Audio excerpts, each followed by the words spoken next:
আসসালামু আলাইকুম রহমতুল্লাহ বরকাতু। কুবা মসজিদের স্থান থেকে আপনাদের সবাইকে স্বাগতম।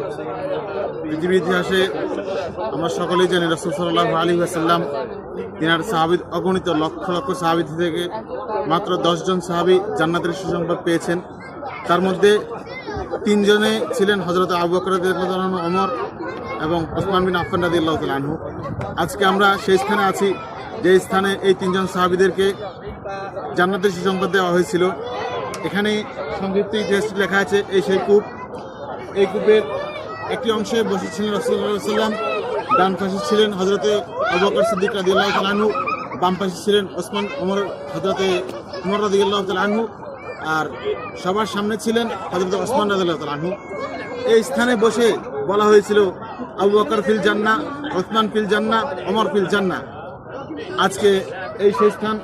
এখানে ইতিহাসের পরবর্তী সময়ে এখানে হযরতে ওমর ইবনে আব্দুল আজিজ রাহমাতুল্লাহি আলাইহি আমলে এগুলো সংরক্ষণ করা হয়।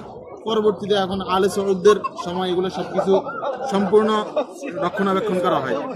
আর এই কূপের সংক্ষিপ্ত আরেকটি ইতিহাস, হযরত ওসমান রাদিয়াল্লাহু তাআলা আনহু যখন তিনি মদিনার গভর্নর, তিনি যখন খলিফা ছিলেন, তিনার খিলাফতকালে রাসূল সাল্লাল্লাহু আলাইহি ওয়াসাল্লামের আংটিটি তিনার কাছে ছিলেন মোহর হিসেবে, সিল হিসেবে।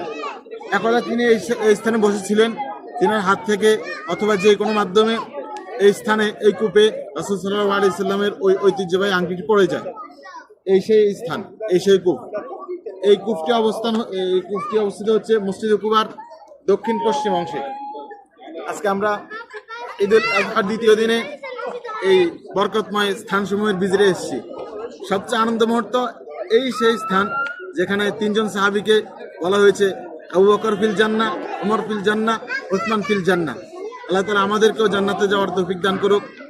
আমাদের সমস্ত গুনাহ খাতা ক্ষমা করে আল্লাহ তাআলা যেন সাহাবায়ে কিরামের সিফাতগুলো আমাদেরকে দিয়ে দেয়, এই জন্য দোয়া করি। ওয়া আখিরু দাওয়ানা আলহামদুলিল্লাহি রাব্বিল আলামিন।